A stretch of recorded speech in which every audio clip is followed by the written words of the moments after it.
Did you know that the sun can both harm and help us? Today, we're going to dive into the topic of skin cancer, sunscreen, and what can you do to protect your skin without compromising your overall health. And we're also going to talk about vitamin D deficiency. It's a pandemic affecting the world.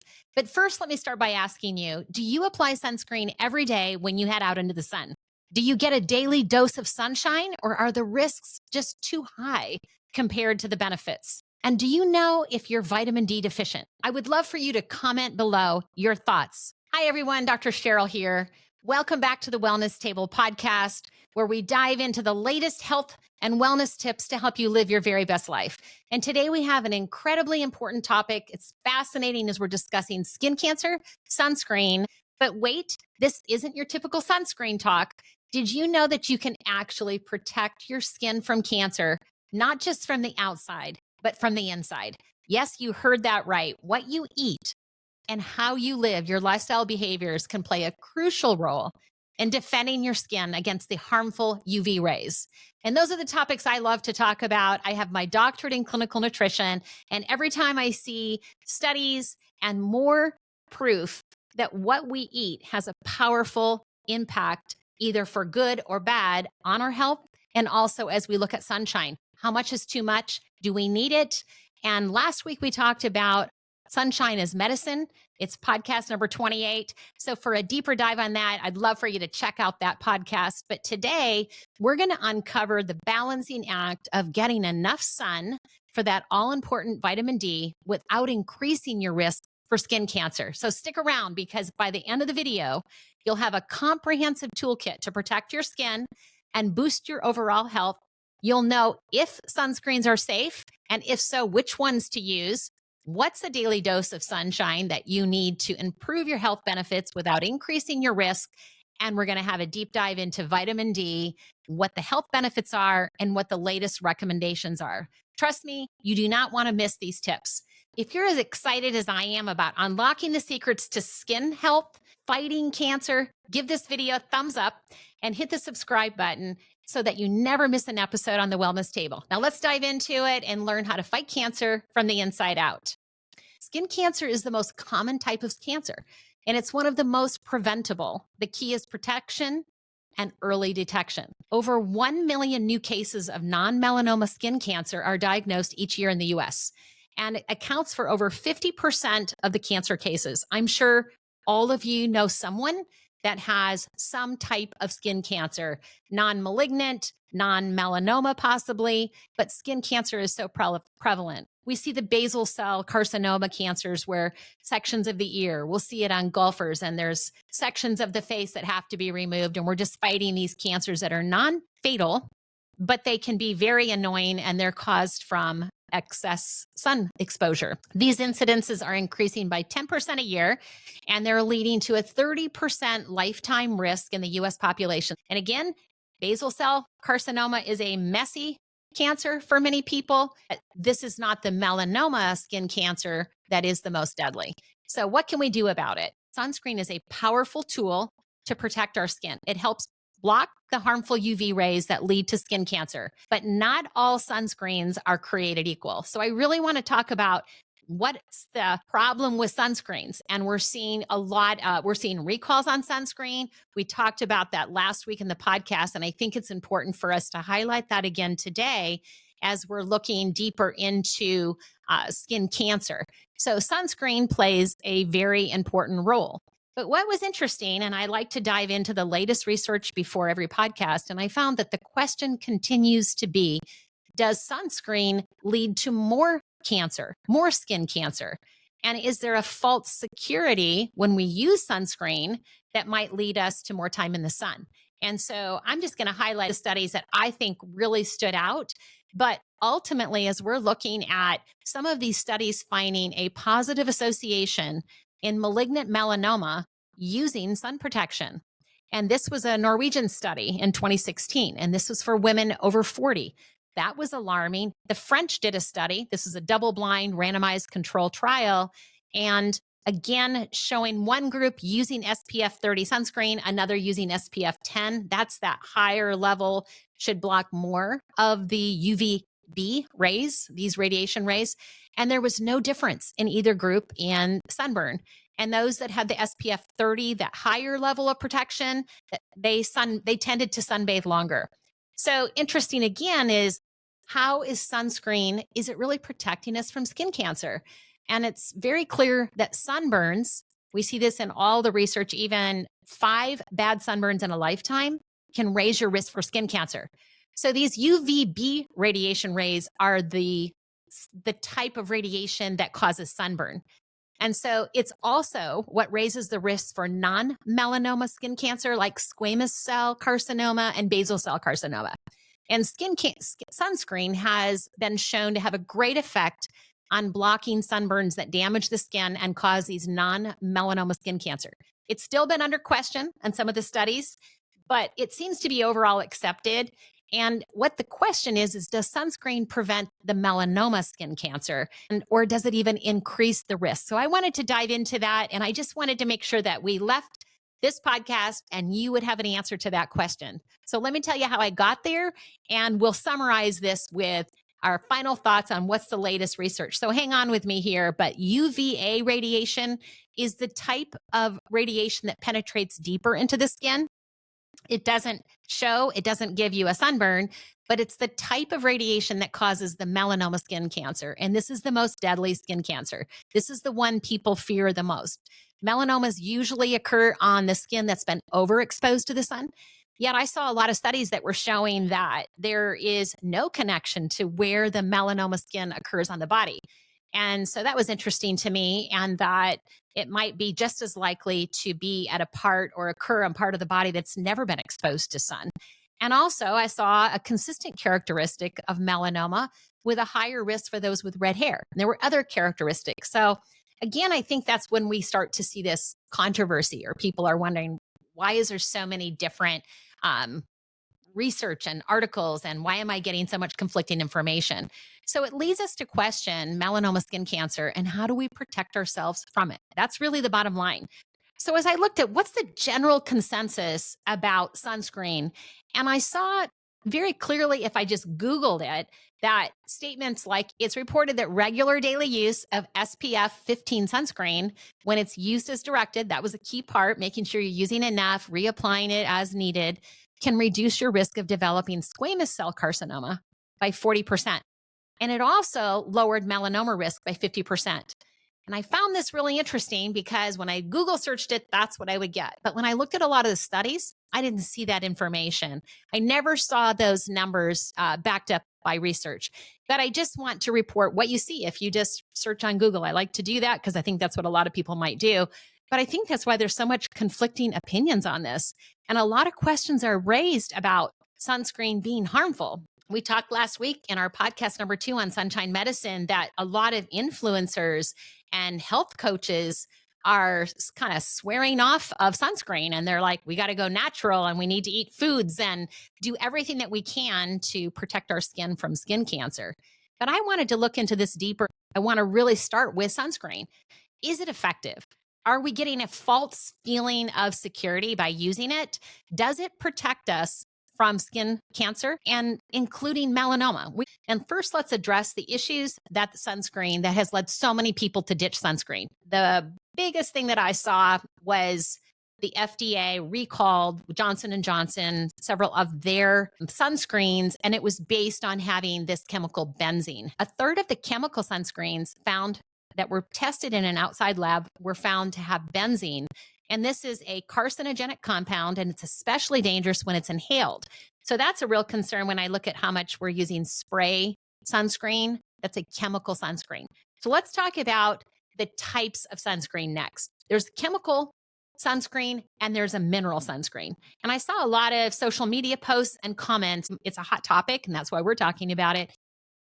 And a lot of people really wanted to talk about the difference between the chemical and the mineral. And so I'm going to highlight that just real quick. So we've covered it, and then we'll move on into the other sections. But I think it's really important as we're talking about what sunscreen does, is it safe, that we need to know, first of all, that there are 2 types of sunscreen. So when it comes to comparing chemical and mineral, the mineral has been called a physical sunscreen. So the short answer is that both of them function in ways to protect your skin from skin cancer and sun damage. But mineral sunscreens, they work by physically blocking the sun rays as they touch your skin. So it's sort of like wearing a layer of protective clothing and using one of the two active ingredients to do this, and that's zinc oxide and titanium dioxide. And some of the mineral sunscreens use both. So mineral or natural sunscreens have been recommended for someone like myself who is very sensitive to a chemical sunscreen because they're less irritating. And so many people with sensitive skin are probably already choosing a mineral sunscreen that is a physical blocker from these rays, and it's been the best option historically. Chemical sunscreens now work using a chemical filter, and they use different chemicals like this oxybenzone, and they are used to absorb the sun rays as they touch your skin. So it's a little bit different process. And these are the ones that have come under attack. So they're typically clear in color. A lot of people like using them. They're a spray, they're easier to apply. They come in gel and spray, I should say. And they're considered more enjoyable to wear than a mineral sunscreen that people with sensitive skin have been sort of forced to use. Chemical sunscreens have often been demonized online because of the recent recalls. And that was due to this outside lab finding this benzene carcinogenic carcinogenic compound found in a third of these sunscreen tested. Dermatologists are saying that was an error or a problem with that specific sunscreen, but it wasn't a typical ingredient. So I looked at what are some of the problems with chemical sunscreens, because seems to be where the heat is. And we've got to figure out what are we going to do if we want to spend time out in the sun and we do need to use a sunscreen and we want to protect our skin. And I'm just going to go over this list because they're kind of screaming as you look at, wow, there's some things that you'll probably really want to be aware of. But the one that was so big, the oxybenzone, and it's a common sunscreen ingredient, and it penetrates the bloodstream, and it's found in the blood of 97% of Americans tested. And this chemical acts like estrogen to the body. So it's a hormone disruptor, and it can also cause allergic reactions. So it's been advised to not use this product for infants and children by the American Academy of Pediatrics due to these risks. So these chemical sunscreen ingredients can remain in your blood for 3+ weeks. And oxybenzone has been detected in the blood levels at 438 times the cut point for exposure rate by the FDA. So those are some of the concerns. But now let's talk about the impact to our health from this. So oxybenzone has been linked to endometriosis in women and low birth weight in newborn girls. Boys with high levels of oxybenzone in their blood have lower testosterone levels. So it's disrupting hormones. And that's a big concern. And higher levels of oxybenzone in the blood may also contribute for men to a lower sperm count. So these are things that are going to get our attention. I get people coming to me concerned about phytoestrogens. We're always worried about estrogen. We don't want to be taking in estrogen, especially for men and boys. And now we're looking at sunscreen being an issue with this. So I think it's something that we need to really alert everyone. And that's what I like to do here at the Wellness Table is make sure that you're very informed and empowered to be able to make really good decisions for your optimal health based on the latest information that we have. It's moving all the time, and I'm here to stay on top of it for you, and we learn all of this together. Another one of the chemical sunscreen problems is the allergic reaction. So this is highly allergic with skin contact. It can cause this eczema-like reaction and triggering this very itchy skin, redness, and that's exactly my symptom with it. So my whole life have not been able to use a chemical sunscreen because of that. So now some of the other is skin cancer triggering ingredients that are in these chemical sunscreens. Retinol palmitate. It sounds innocent. It's a compound made from vitamin A.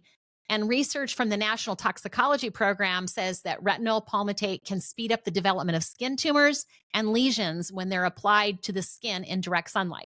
Well, that's a problem because that's an ingredient in many sunscreens. So one of the other problems with chemical sunscreen is an ingredient called oxycrylene. And it's used to absorb both the UVB and the UVA radiation. And we talked about both of them. UVA is the one that's the deeper skin, the melanoma causing skin cancer, and UVB causing the topical level, the sunburn, and also non-melanoma skin cancers like squamous cell and basal cell carcinoma. But this ingredient is also known as to be photosensitized. And so this means that when it's exposed to UV light, it can increase the production of free radicals in the neighboring cells. And this can lead to cellular damage and increase our risk of skin cancer. So this is a chemical that in marine life, we see that it accumulates and it can cause cellular disruption in the coral. So this is one of the environmental hazard that we see from this ingredient. So there's a petition to have this octicrylene sunscreen removed from the market, discovering how it breaks down into a carcinogenic endocrine disruptor. Now, the next one, and I know these are just long, crazy names, I can barely say them, but octinoxate is a UVB sunscreen, and it's related to cinnamon oil. It's rapidly absorbed in the skin, and it can be detected in the blood, urine, and breast milk. So studies have raised suspicion that this octinoxate is an endocrine disruptor, and it can interfere with hormonal balance and lead to conditions like breast cancer. And this one has a lot of allergic reactions from a lot of individuals. So those are some of the other ingredients in a chemical sunscreen. And another one is this avobenzone. And so this is widely used as an organic, broad spectrum UV filter. And it can cause allergic reactions and hormone disrupting effects as well. One study showed blood levels of 9 times above the FDA threshold from one single day application of this. So what's interesting is when we're talking about broad spectrum, we're talking about a sunscreen that hits both the UVA and the UVB radiation, which we want to find broad spectrum. So this is an ingredient that brings to the chemical sunscreen world a broad spectrum UV filter. That's the benefit, but here's some of the risks and, again, allergic reaction and hormone disrupting effects. And then we found on top of all of this that a third of the chemical sunscreens tested in an outside lab had this benzene, a carcinogenic compound in sunscreen, generated this recall by Johnson & Johnson, and this generated all the fear about sunscreen. And the kickback and what we heard from dermatologists is this was an ingredient that wasn't supposed to be there and they needed to be recalled and removed. So that's not a normally found ingredient, but we can see all of the others. So even if you got benzene and we got a quality source of a chemical sunscreen, it would still have these other products like this oxybenzone, this retinol palmitate, this octocrylene, this octinate oxate, and then this avobenzene. So these are ingredients that are there in addition to the problem that we had with benzene. And like looking at it, I'm like, okay, there's a lot of problems with this.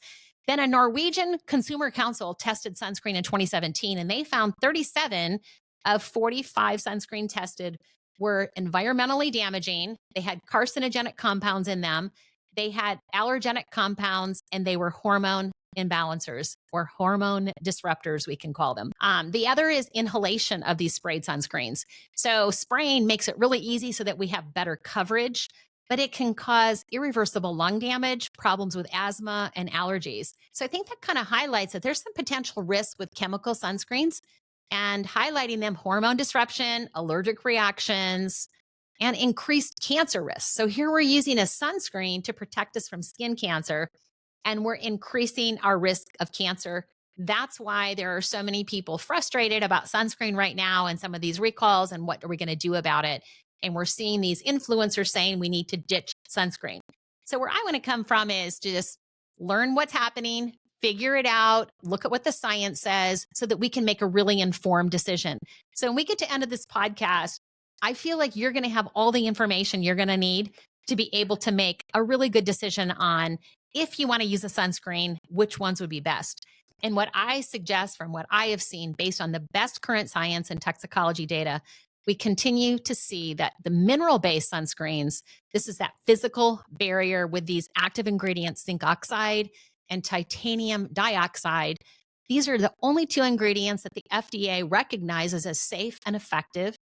And what's also awesome with them is they are also broad spectrum type sunscreens. So the mineral active ingredient zinc oxide is the winner on being the best broad spectrum. That's referring to a sunscreen that blocks both the UVA radiation and the UVB radiation, means all types of skin cancer and sunburn. the very best. And number two is the titanic dioxide. Both of these are in some of your mineral sunscreens. FDA approves them and they don't have the hormone disruptors. So I'm a fan of the mineral sunscreens if we're looking for a way to block sun. We also need to be aware that we can use clothing, sunglasses, hats, and physical barriers because we do not get UVA rays through most of our clothing. So I think it's just advisable to consider the ingredients in your sunscreen. Make sure that they're safe and then make sure that they're effective. So we don't want to have this false feeling of security using our sunscreen, and then we're increasing our risk of cancer or sun damage from something that we're doing to prevent it. That's would really be unfortunate. So here lies the problem. Sunscreen with SPF is designed to block UVB radiation. And if it's not labeled broad spectrum, it's not as good at blocking the UVA radiation that penetrates more deeply. And this is the one that gives us that major risk of melanoma skin cancer. So that's the most deadly skin cancer. And non-melanoma cancers like this basal cell carcinoma is caused by the UVA and the UVB radiation, and squamous cell is caused by UVB radiation. So we want to hit all of these skin cancers. We want to protect our skin from all of them. So I think it's important when we're looking at SPF levels in sunscreen, it only applies to the UVB radiation if it's a non-broad spectrum sunscreen. That's what's important. And sunscreens with SPF levels of 50 or above are designed to prevent UVB rays from burning the skin. But broad spectrum is describing sunscreens that have both. They protect both the UVA radiation and the UVB radiation.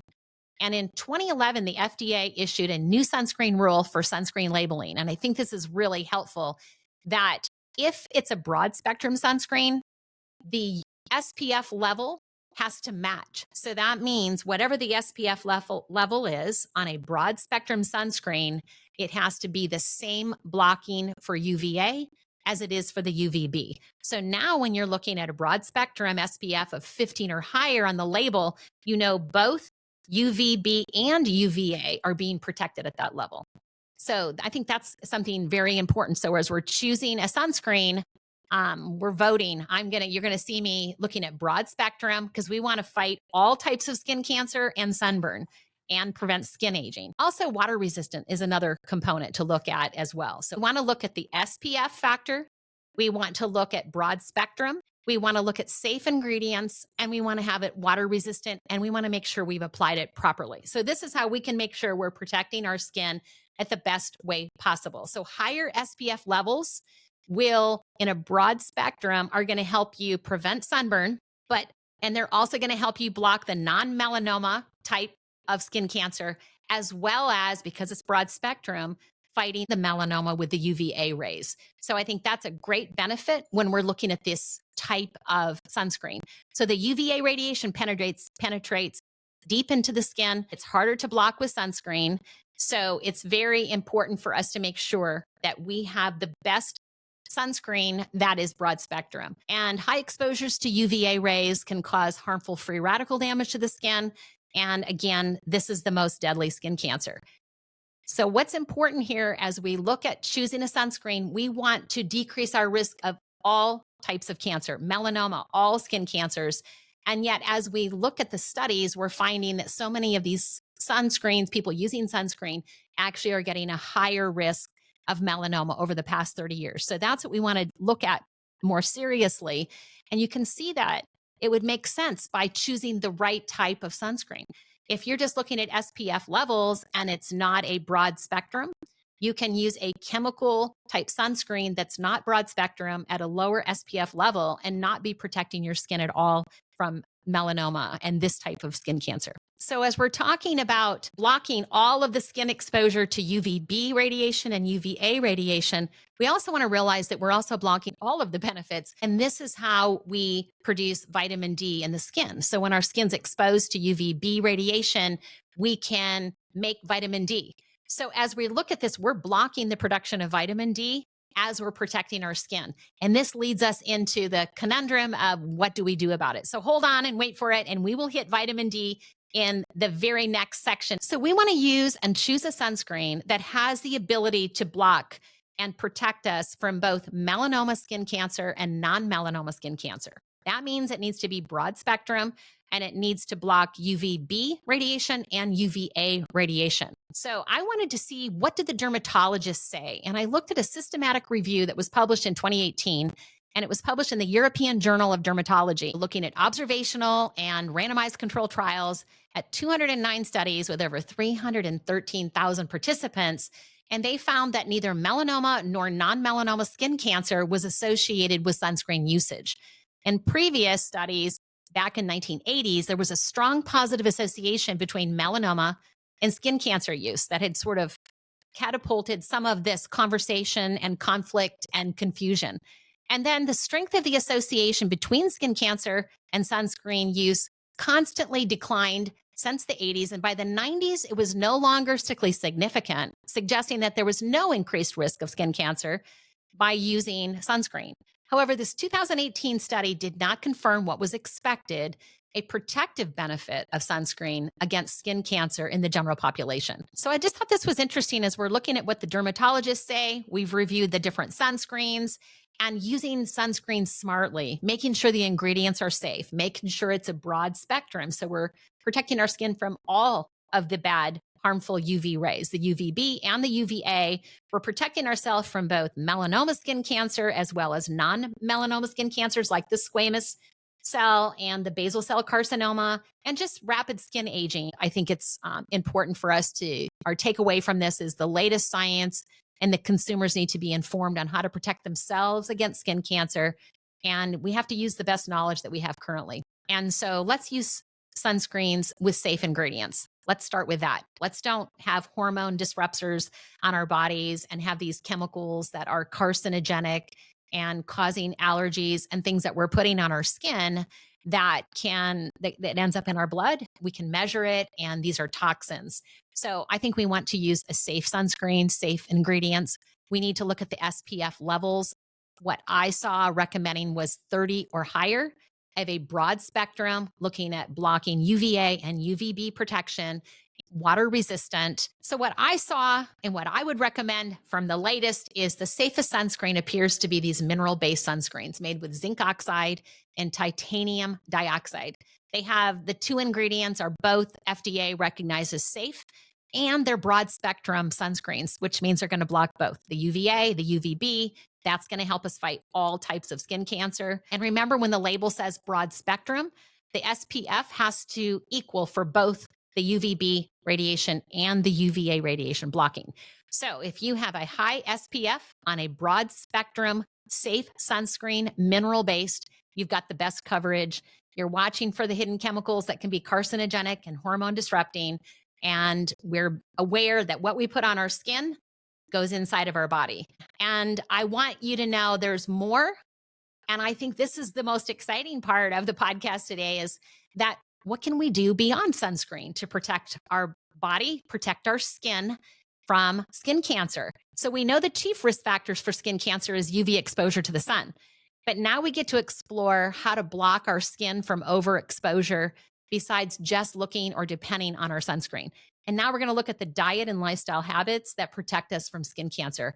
And this gets really exciting. In addition to sunscreen, there are certain lifestyle habits that can protect your skin and your overall health. So this is the one I really wanted to highlight today, is that alcohol can play a role in increasing our risk of sunburn and skin cancer because it has a very negative impact on the skin. It can accelerate skin aging. It increases sunburn risk, the time that we get a sunburn, and it can elevate your risk of skin cancer, in addition to the internal skin cancers that we typically would see with alcohol that we know from the digestive tract, from the mouth, throat, stomach, liver, colon. Essentially, any of the tissue in our body that alcohol comes in contact with is increased risk for cancer. But the question is, why skin cancer? And I turned to Dr. Greger with Nutrition Facts, and he has a video called Preventing Cancer from the Inside Out. And I am going to reference that because I think he stated it very, very well. He references a study done in 300,000 Americans that found excessive drinking was associated with higher rates of sunburn. And he kind of points out that it might be heavy binge drinking. Maybe it's because of less regard for health risk. Maybe we're not putting on sunscreen, or when someone's intoxicated, or they're kind of passing out at the beach and falling asleep and getting a really bad sunburn. But what this study explored is maybe this is because of the breakdown of alcohol in the body, and it's generating this massive amount of free radicals. And these free radicals can eat up the antioxidants that protect our skin naturally from the sun. So plants produce their own built-in protection against oxidative damage in the sun. And we can get these same built-in protections by eating these plants, and they function as cell protectors to our entire body in addition to our skin. Dr. Greger referenced it that one might say that fruits and vegetables, these are the highest antioxidant rich foods, provide this polypharmacy. It's the best drugstore against the development of cancer, both skin and internal cancers. So ingesting plant foods increases the antioxidants potential of our bloodstream. So we eat it, it gets into the bloodstream, these antioxidants, and they're deposited in our tissue. And that's what protects us from these damaging sun rays. But this is where Dr. Greger always says, let's put it to the test. And he references that if you take 20 women and they used a UV lamp to burn their butts, is how he described it. And half of them eat 3 tablespoons of tomato paste for a day for 3 months. And they saw significantly less DNA damage in the skin of those that ate the tomatoes. So 3 months before bikini season, he's saying, or even just 10 weeks, eat a lot of antioxidant rich foods like tomato sauce, and we can reduce our redness of sunburn by 40%. So that's a built-in sunscreen within your skin. Now, this type of protection from tomato paste is not like a high SPF sunblock, nor are we suggesting that we replace sunscreen with eating tomatoes. But it's just really to show us and to remind us of the benefits of foods and lifestyle behaviors to be more protective against UV exposure, plus all these other metabolic diseases and internal cancer prevention. UV exposure occurs all the time, even when our skin is not protected. So having this extra protection of dietary factors that combines with actually skin sun protecting properties can have a substantial benefit. But this is the part was interesting, is it works both ways. Alcohol consumption decreases that protection within our skin. So if somebody was drinking 3 shots of vodka, this was profound within 8 minutes, not 10 weeks like the tomatoes, not 8 weeks, 8 minutes, the level of the carotenoid antioxidants in the skin drops dramatically. And these carotenoid antioxidants are the sun's UV protection. So the alcohol within 8 minutes uses up these antioxidants. But what they found is if you drink the same amount of vodka with orange juice, there's still a drop in the skin antioxidants compared to the initial value. But they were just saying if you're drinking the screwdriver, it's not as bad as drinking vodka straight. So just interesting to see the power of these antioxidants and also the impact of alcohol consumption. So if we were to look at optimal protection, we're going to have an antioxidant rich diet, lots of these fruits and vegetables, and we're going to talk about which ones are the best. And at the same time, when you're laying out in the sun, like at the beach, or if we're on a vacation, this might be the time of the most alcohol consumption and probably your time at the highest risk for your skin cancer from alcohol consumption.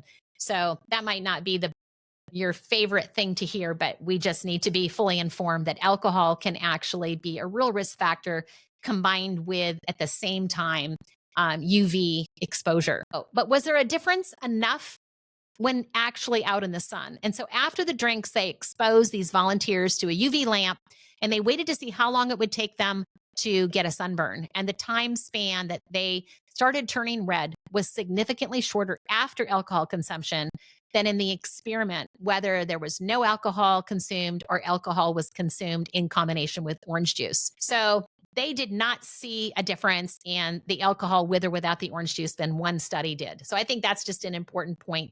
So what this tells us is we can get about an extra half an hour in the sun based solely on what you put in your mouth before heading to the beach. So we get about a half an hour protection. So I think that's really powerful. And let's talk about some of the foods. Now, we talked about orange juice. Maybe it has a benefit for the alcohol, maybe it does not. But oranges alone didn't have a great protection from the sunburn, as well as orange juice. Orange juice just much more concentrated. And again, oranges were much better than bananas. But the winning food for this UV ray protection of foods that protect the skin were berries. Not surprising, these are the richest source of antioxidants, and they have a great protective effect, increasing the antioxidants in the bloodstream. It's deposited in the tissue, and it really protects us from these damaging sun rays. So researchers conclude that people should be aware that if they're consuming alcohol and combining it with sun exposure, even at a tanning booth or straight up sunshine, it increases their risk of sunburn and therefore their risk of developing premature skin aging and skin cancer. So if the consumption of alcohol cannot be avoided, this was an interesting topic that Dr. Greger said, like someone's holding you down or something, then you should make sure that you have a sunblock on, or at least he just threw out have a strawberry daiquiri or something in order to reduce the oxidative damage. He always adds his funny twist to it, but essentially throwing in some berries, add as much of the antioxidants as we can. Ideally, avoiding alcohol during sun exposure, during sunbed exposure is optimal, and maximizing your antioxidants. So you might want to ask for a mocktail while you're sitting out in the sun and not have your alcohol at that same time that you're having the sunshine. But ultimately, it's a powerful addition if we're adding antioxidant rich food, but now we're seeing even that double benefit of having skin protection, foods rich in antioxidants, vitamins, healthy fats. They can help boost our skin's defense against these UV damage. So let's explore some of the foods that preventing skin cancer from the inside out. Tomatoes came in super strong. These are the lycopenes and the antioxidants that protect your skin from sun damage. You can put them in salads, sandwiches, enjoy them as a healthy snack. Orange juice was better than bananas, and it was better than oranges. But berries were the winner. They had the biggest protection. They were loaded with antioxidants that can protect your skin from sun damage and the natural defense against these UVA radiation on the skin. Green leafy vegetables like spinach and kale, packed with these vitamins A and C, vital for skin health, but also loaded with these antioxidants and has a natural defense against UV rays. And remember, staying hydrated, that's an important part of some of our lifestyle factors to increase the protection of the skin, and also the alcohol, smoking, being dehydrated, and some of the things that can negatively impact our skin. So that leads us to our next section. And I promised you that at the top that we would talk about is balancing sun exposure and this vitamin D epidemic. Well, we're protecting our skin from this UV damage, and that's crucial. We can be overshadowing the need to balance sun exposure to get enough vitamin D, which is essential for our overall health. So vitamin D deficiency is now considered an epidemic globally. And let's look at the issues that are causing vitamin D deficiency. And at the top, each study that I looked at, just to be highlighting it, in my doctoral work, I spent 2 years studying vitamin D as a micronutrient. And so I love to come back and look at it again today and see where the research has moved. And we see that limited sunlight exposure of the skin, obesity, that affects the deposits of the vitamin D metabolites in the adipose tissue. And some of the studies, it's a new term that we can talk about, and I really liked it. We talk about insulin resistance when it's hard to get the sugar into the cell. And we can see with obesity and overweight, people with a BMI, even over 25, we saw a difference, but especially a BMI of 30 and above, becoming vitamin D resistant. And so I want us to look at that term and process that term a little bit more today. And this means that they need more vitamin D, even from the sun and especially from supplementation because of a higher amount of body fat. So the next thing that researchers talked about is what's issues with vitamin D deficiency can be caused by poor dietary sources of vitamin D. And I just have to highlight this because there aren't a lot of sources of vitamin D in food. Salmon is a good source, some of the oily, fatty fish, sardines. We can get it in some cuts of beef or chicken, depending upon if they supplemented the animal with vitamin D at times, but we can't depend on it. It's not always there. Once in a while, we will see it. It is not consistent. So ultimately, as we're looking at vitamin D, we're getting it from a fortified source in the United States, and it's fortified in our milk and in our orange juice and some other food products.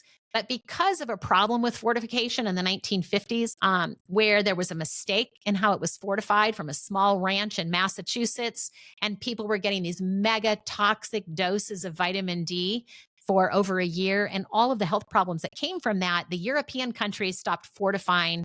But in the United States, they are fortifying their milk. And you can see wherever you live, if your milk is fortified, your dairy milk is fortified.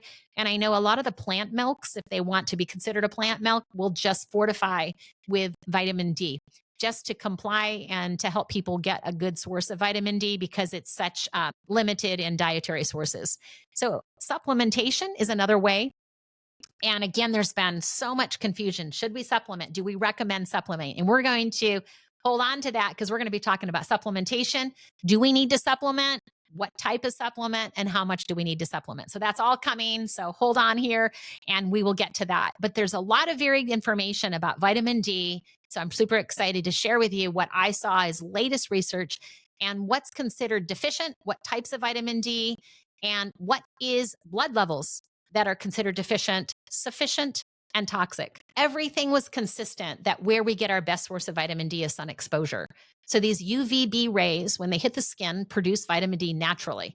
So this is induced vitamin D synthesis from its precursor, this 7-hydroxycholesterol in the skin. So this is a natural way to get vitamin D from the sun. And food sources, like we said, fish. There's some mushrooms that we can see, some of the sun-dried mushrooms as well. Again, based on the sun exposure to the mushroom, it's more about the sun exposure to the plant, and that can play a minor role. But as we talked about earlier, we're looking at sunscreens to protect our skin. And as we're blocking these UVB rays that cause the non-melanoma skin cancer and the sunburn, we're also looking at blocking the production of vitamin D. And so this is the dilemma. And I think it's really the key point that I really want to highlight here is making sure that we know how are we getting our daily dose of sunshine and our daily dose of vitamin D and all the health benefits that come with both. And I think that's the key. And at the same time, we are protecting our skin from skin cancer. We need to do all of the above. And that's what my goal is between last week's podcast on sunshine and medicine and looking at all the 7 health benefits of sunshine outside of just looking at vitamin D deficiency. But today we're going to really focus on vitamin D deficiency, and getting our daily dose of vitamin D is really this section. And I'm really excited about it because I see a lot of great research and a lot of advancement and more clarity around vitamin D than when I studied it in my doctoral work. So excited to see it. I'll just hit a few of the health benefits, some of the studies that we've seen. There was a Norwegian study that was published in 2019. The title was Serum 25-hydroxyvitamin D levels. So this serum 25-hydroxyvitamin D level, that's the blood level, what we call vitamin D in the blood. It's a predictor of cancer survival. And this study looked at the measurements prior and at the end of the cancer diagnosis. And they showed mortality due to lymphomas and cancer of the breast, colon, and lung markedly lower in the patients that had the highest blood concentration of this 25-hydroxyvitamin D. And it showed a causal relationship. It's hard to show causal relationship in research, so that's an important term, between vitamin D and cancer case fatality. So that's powerful, and they talked about it, people that were dying from cancer. So I'm a big fan of knowing what your blood levels are of vitamin D. I think that's just information I want to know about my body, and it's what I do with all of our patients that came to the Take 10 program. We tested vitamin D, our lab protocol. And I think that's really important for you to ask for when you have your yearly exam, you run blood work, ask to check your vitamin D levels. And this will kind of give you a marker of it, and you can match what your numbers are. Lower levels in the blood were 18 people that had the higher cancer fatality had levels of vitamin D in the blood less than 18.4 nanograms per milliliter. Those with the higher levels greater than 18.4 nanograms per milliliter resulted in a significantly lower hazard ratio by 30 to 54% of cancer case fatality. So cancer patients with a sample at the highest level of serum vitamin D greater than 25 nanograms per milliliter had a 59% lower risk of cancer case fatality. That's a powerful study And I want us to remember these numbers because now we're looking at how much are the blood levels. So many of the time, you're going to see this as we're going into vitamin D, that we have focused on vitamin D deficiency based on preventing rickets. And we know that number is less than 10 nanograms per milliliter. And so that's been the recommendation for many, many years. If it was over 10, then you were fine on the vitamin D and you'd go check your vitamin D levels and everybody says, checkbox, you're good. And I was seeing this research in the early 2000s in my doctoral work that people that had higher levels of vitamin D, there were other health benefits besides bone health that we could be looking at. And cancer is a big one. So even with these higher numbers of vitamin D, these blood levels at greater than 25 nanograms per milliliter, and again, this is a blood level when you're having your blood test done, and the measurement and the unit is nanogram per milliliter, greater than 25, had a 59% lower hazard ratio of cancer case fatality. So we'll use these numbers as we go along. And remember, to prevent rickets, it was less than 10 nanograms per milliliter, and that's been the guideline. Then we began to see the guideline begin to move as we saw some of these studies up to 20 nanograms per milliliter. So we're going to talk about how this has changed and how these studies have impacted what are the recommendations for our dose every day, how do we get it, but ultimately when we measure our blood work, did we get there? And that's the ultimate test, is we want these high circulating vitamin D levels to give us the greatest protection against internal cancer and external cancer and all the other health benefits of vitamin D. So the Swedish study that I looked at in 2014, it was published in the Journal of Internal Medicine. We always like when they're published in these major journals. And it found an all-cause mortality was twice as high in individuals who avoided sun exposure compared to those who sunbathe most of the time. And so here's what these researchers concluded in this Swedish study. In this cohort study, they suggested that avoiding sunbathing may be about as dangerous as smoking tobacco. I'm like, wow, that's really powerful. My hypothesis as I'm going through this is these sunbathers are getting vitamin D circulatory levels higher, so it's very protective, and it's outweighing the risk that there will be an increased risk of skin cancer, but it appears the benefits were outweighing the risks in this study. And I thought that was really powerful. I'm not suggesting that for today, but I'm saying let's put this all together. And what we want to conclude in this podcast is, with the latest research, what are we going to do today? And how can we put this together and make the best conclusion, the most informed possible with all this data? So this research concluded that literature doesn't substantiate that sunlight and sunbathing are chiefly responsible for this large increase in malignant melanoma. And it seems accurate to say that the causes of this increase of melanoma is unknown. So the authorities are warning against sunbathing, and they're promoting the use of sunscreen, and they're saying there's a very weak scientific base. So there may be reason to be a little less afraid of the exposure to sun, is what they conclude, and that maybe we should recapture the joy of becoming tanned in the summer and seeing these happy suntan children. It all sounds great, but can we find a balance? And let's be aware that how do we increase our health benefits and decrease our risks?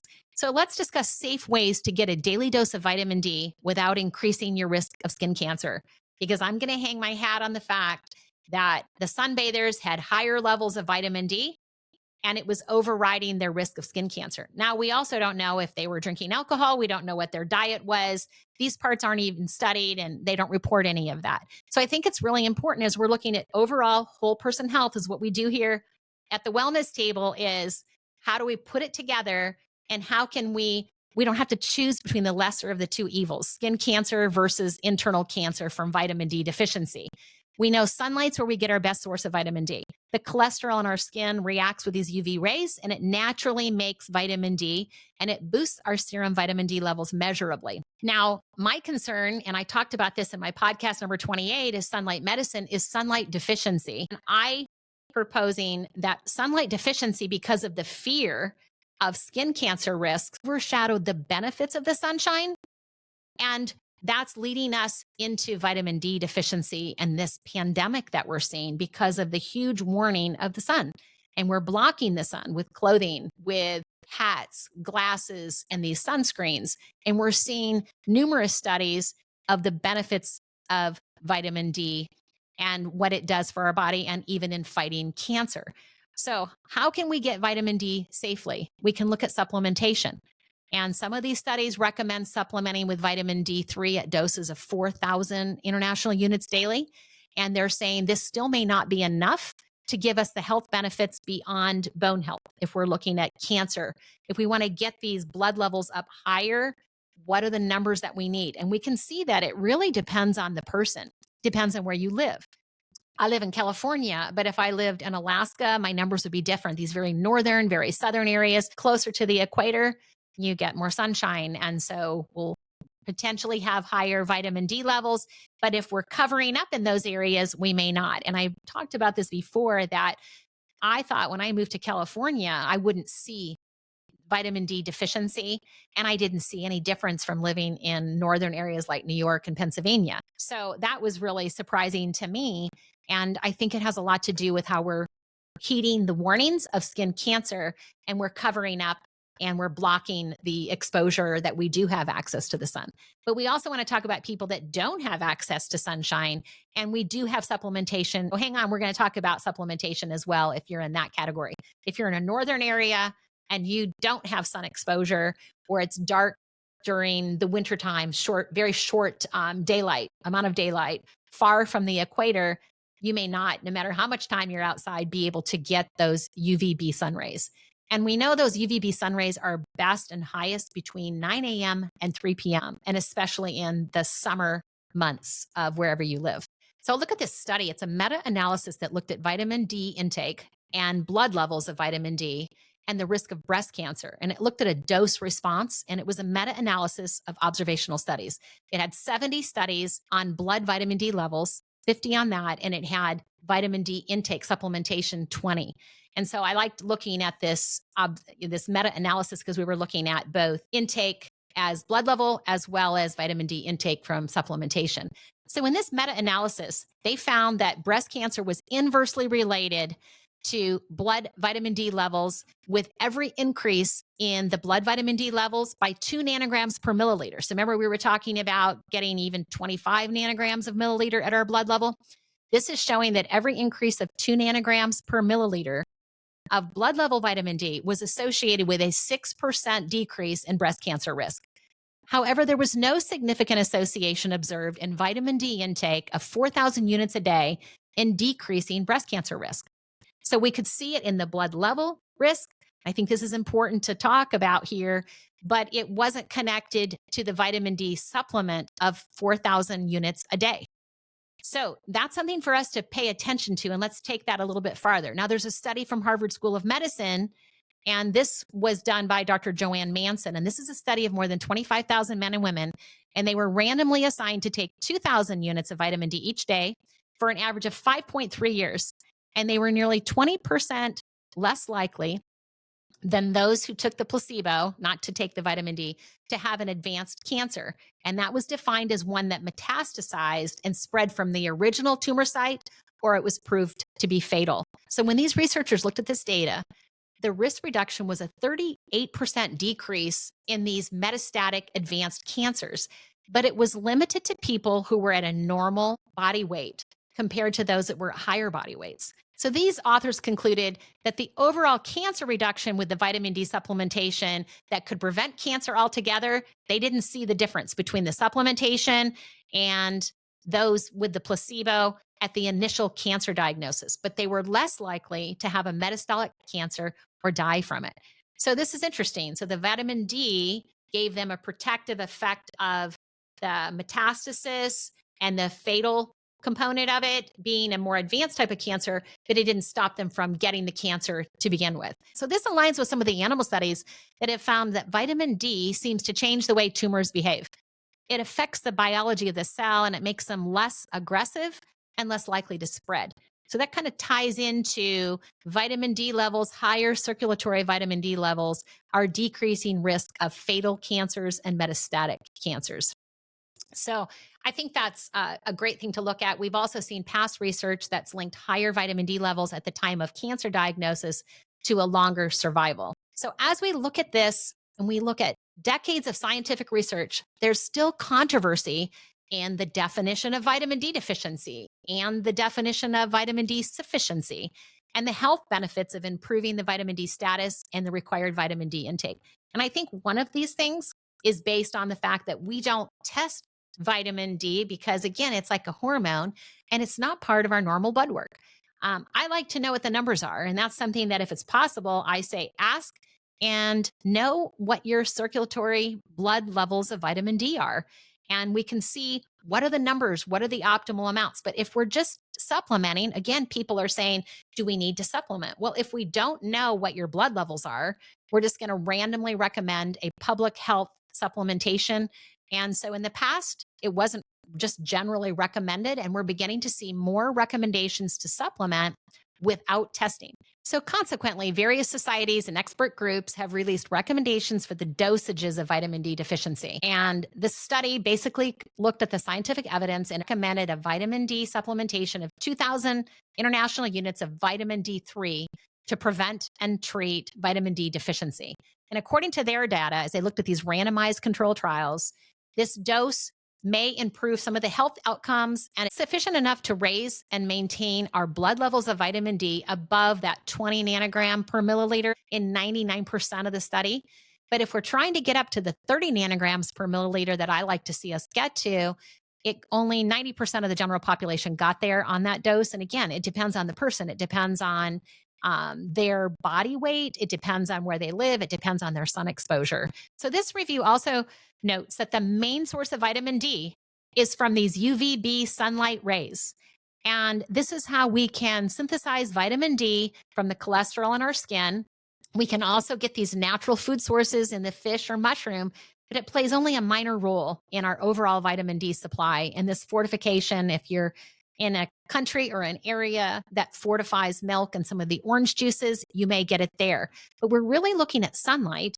And again, vitamin D deficiency is a global issue, and it's caused and it can be limited by sunlight exposure. But some of the things that can inhibit it is if we don't have access to sunlight, or if we have sunlight and we're in that 9 to 3 o'clock time, but we are using sunscreen to protect our skin. We're covering up with the clothing. We're blocking these rays. So we're not going to create vitamin D being outside if we are sunblocked with either a physical barrier of a sunscreen, clothing, glasses, hats, the things that we do to protect our skin.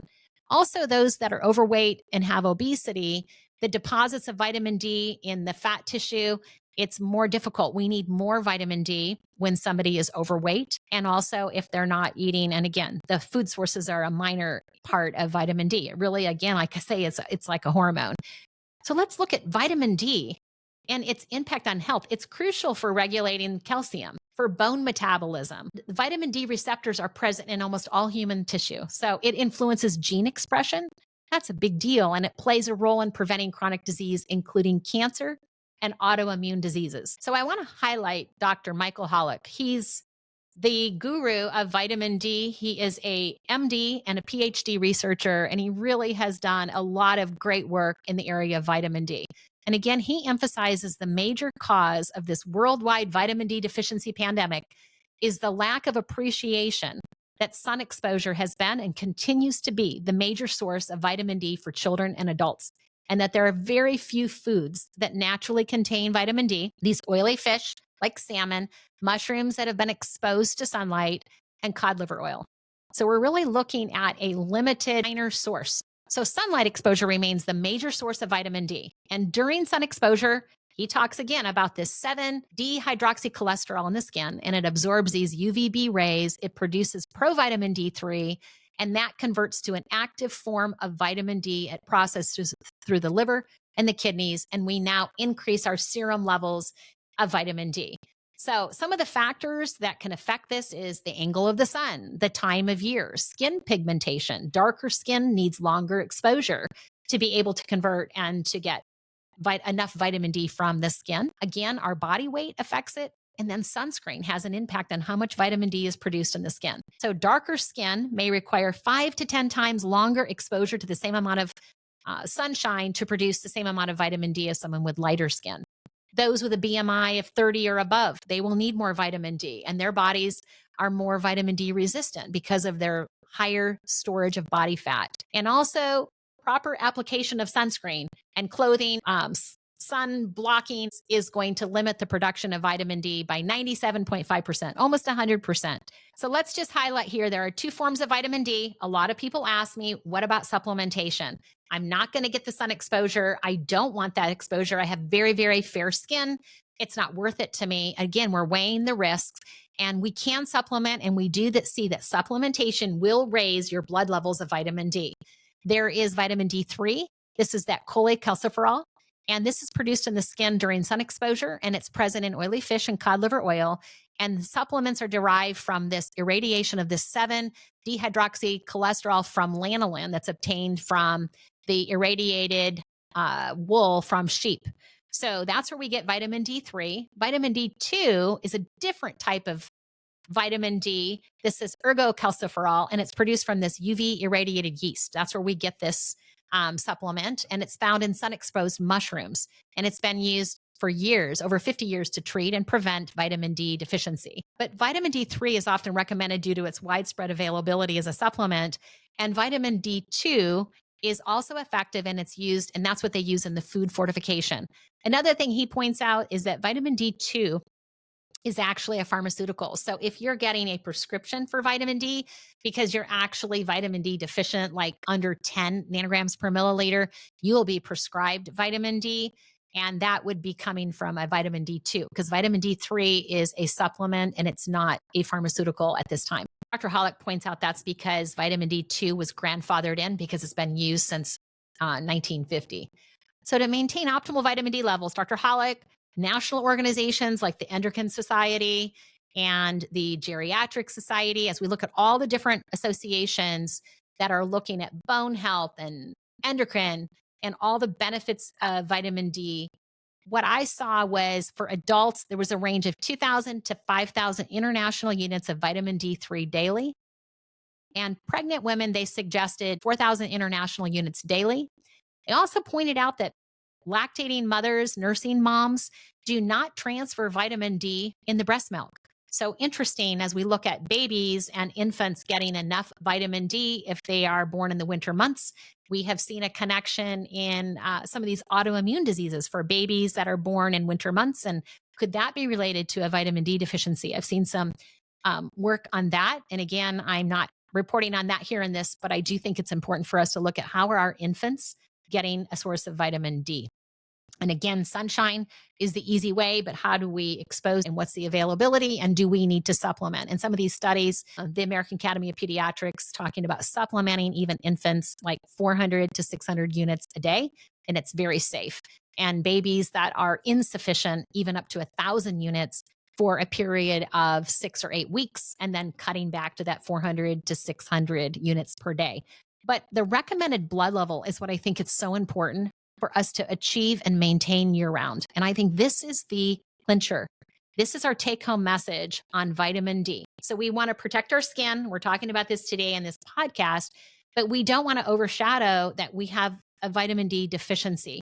Like I said in previous podcasts, over 90% of everyone I've ever tested, of our patients, clients coming in, even those many that supplement with vitamin D, were deficient in vitamin D, or their numbers were under that 20 nanogram per milliliter. And I want to get them up. And we see that really the goal in what Dr. Hollick, he's my hero in vitamin D.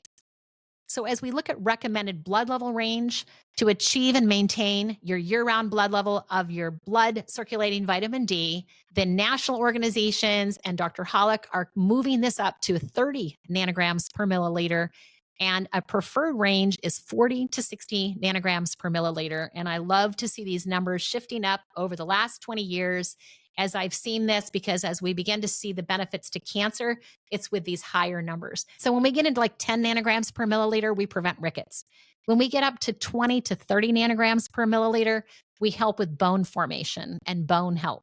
And as we start to get up into the 30 nanograms per milliliter, what we saw in research was it was great for regulating the parathyroid hormone and all the other benefits that come with vitamin D. And when we move up to even higher ranges is where we see this improvement in cancer survival. So these are very exciting numbers. And I want you to remember that our ideal preferred range is a blood level achieved and maintained year-round of 40 to 60 nanograms per milliliter. And I'd like to see 30 nanograms per milliliter as your bottom number. So get your vitamin D levels checked. Ask your provider to test it when you're having all your blood work done, because this is a really key part of knowing what your overall health is what your vitamin D is, and to make sure that you're not deficient. So how can we safely get vitamin D without increasing our risk of skin cancer? Sunlight in short periods can help you get vitamin D safely and get all the health benefits from sunlight without the risks. So let's aim for 10 to 30 minutes of sun exposure between 9 and noon. Now, we know between 9 and 3 is the optimal time for these UVB rays, but it just gets really, really intense. So I'm saying if it's summer months, and even on cloudy days, if it's the summer months when again, this is the angle of the sun to wherever you live, then we want to be able to maximize without sunburn. And it depends on how fair your skin is. So 10 to 30 minutes, but essentially you can see that there's just, when you touch the skin, there's just a light pink color. And when you see that, you have generated some vitamin D. And I think that's a great way to look at, did I stay out? Did I get just enough to just get a little bit of a light pink color? 10 to 30 minutes of UVB rays between 9 and noon is what I recommend. And then cover up. If you want to stay out in the sun, that's when you cover up with the sun protective clothing, glasses. If you choose to use sunscreen, this is when you put it on after that 10 to 30 minutes of exposure. And this is every single day, even on a cloudy day, even in the winter.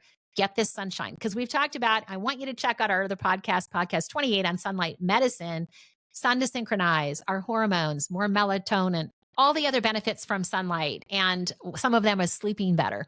So I think it's super important as we're looking at our daily dose of sunlight, that I like to refer to it to, is that vitamin D is one of those benefits. So even if you're not getting all those helpful rays, it's wintertime, it's a cloudy day, you're not sure, I am recommending year-round a daily dose of sunlight of 10 to 30 minutes.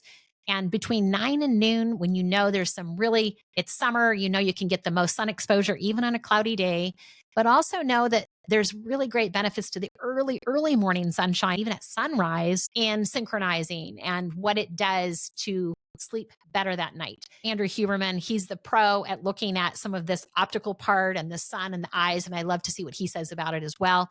And he's really opting for that early morning sun. And again, that's a different health benefit. But when we're looking at getting these UVB rays and vitamin D deficiency, let's shoot for between 9 and noon and being very careful not to get over sun exposure. Then we cover ourselves, and that's how we can get our daily dose of sunlight. And again, this is how we're getting our daily dose of vitamin D. So if you want to check out all the health benefits of the sun exposure, check out podcast number 28 on sunlight medicine. That's where I take a deep dive into all the other 7 health benefits that go beyond vitamin D production and its health impact, and the early morning light and the sunrise effect and its health benefits. But if you have limited sun exposure, consider ways to get a daily dose of morning sunshine, even on a cloudy day. This will give you a great benefit. But remember, you can also choose foods that are fortified, the milk, orange juice, and you can consider supplementing with vitamin D. And I think that's really important for us as we look at supplementation and what's the best way to supplement. Dr. Hollick says also vitamin D2 and vitamin D3 supplementation both had the ability to raise the blood levels of vitamin D adequately. So either one is fine. I have recommended vitamin D3 historically. And he also mentions if somebody's vegan, they're going to want to use vitamin D2 because they're not going to want to use maybe the lanolin that is from the sheep wool. I don't have a problem with that for myself. So for me, I use vitamin D3. Either one will work. And the recommendation is 2,000 to 5,000 units, especially if you have limited sun exposure. If you have higher risk factors like overweight or obese, or you've had a gastric bypass surgery, you may need as much as 10,000 units per day to reach these blood levels and get the greatest health benefit. And again, I'd love to see you every year testing your circulatory blood levels and really maintaining that. And I like to check mine in the winter because vitamin D stores in the body for several weeks and even months. And so what we want to see is, do we get enough sunshine in the summer? It will build up and it will hold, but it doesn't get us through the whole winter. So that's why I like this backup. I definitely personally recommend to my patients, to my clients, and myself personally take a vitamin D supplement, and I take 5,000 international units a day. And that agreed with Dr. Michael Hollick. And I got that recommendation from him back in 2007 when I was studying this at length in my doctoral work. He's still recommending these 5,000 units and even up to 10,000 for getting your vitamin D levels and to sustain them. And especially for people that, again, have a higher risk factor. So some of the other benefits of vitamin D deficiency, in addition to autoimmune, hormone balancing, and all of the benefits for bone health, and as we look at cancer prevention. But I think a big one is these reduction in acute respiratory infections. So there's this immune boosting effect with vitamin D as well. And what we have found is that if people are facing an acute respiratory infection in the Take 10 program, we would recommend 40,000 units of international units of vitamin D for 5 days, and it would have sort of a antibiotic effect, natural effect. But the same thing would happen if you sat out in the sun and you had exposure to the sun. And then you pull that back to your 5,000 units and you begin to maintain it. And this is the same thing we do if somebody presents with a very vitamin D deficiency. We'll give them 40,000 units for even 6 weeks and then pull that back once their numbers get up, and we measure it by blood work, and we sort of match the blood work so that we know we get someone to that level. And again, we're matching it between their lifestyle, because if they're more outside, if they have an occupation that puts them outside, they may not need as much supplementation, and others will need more depending upon, again, body weight, where you live, and your career, if you're inside all the time. And again, a minor source of vitamin D, but we have to look at it, is diet. And really, let's think of vitamin D as a hormone, really. But fatty fish, salmon, mackerel, fortified foods like milk and orange juice, and again, not in the European countries, and these sun-exposed mushrooms. So these are how we can get our vitamin D and all the benefits from vitamin D. Let's just highlight here as we're concluding that protecting your skin from skin cancer involves a combination of smart sun practices. What sunscreens to use? Should we use a sunscreen? How do we protect our skin? How do we get a healthy daily dose of sunshine without the risks? And a healthy antioxidant-rich diet was super protective in our skin from these UV rays, and the beneficial lifestyle habits like alcohol while we're in the sun, sunburns quicker. And remember, prevention is key. Get your daily dose of sunshine, a safe amount of sunshine, avoid overexposure to the sun, and get your daily dose of vitamin D. They go hand in hand. So if we're sunlight deficient, we're going to correlate that to vitamin D deficiency across the board. And our over concern of skin cancer may have led us to this pandemic of vitamin D deficiency. So let's see how much vitamin D we're getting. Let's be aware of how much sunshine you're getting. And let's make sure every day you're getting a daily dose of sunlight. You're getting a daily dose of your vitamin D hormone that is so important for overall health. And you're protecting your skin from over skin exposure. So I hope you found this video helpful. Give it a thumbs up, subscribe to the Wellness Table. It helps grow the show, and share it with your friends and family. And be sure to check out the podcast that we did last week, number 28, on sunshine as medicine. And you'll get a deep dive on all the health benefits of sunlight, in addition to vitamin D that we highlighted today, and the sunscreen, and protecting our skin from overexposure. So stay healthy and take care of your skin. And I'll see you next week at the Wellness Table.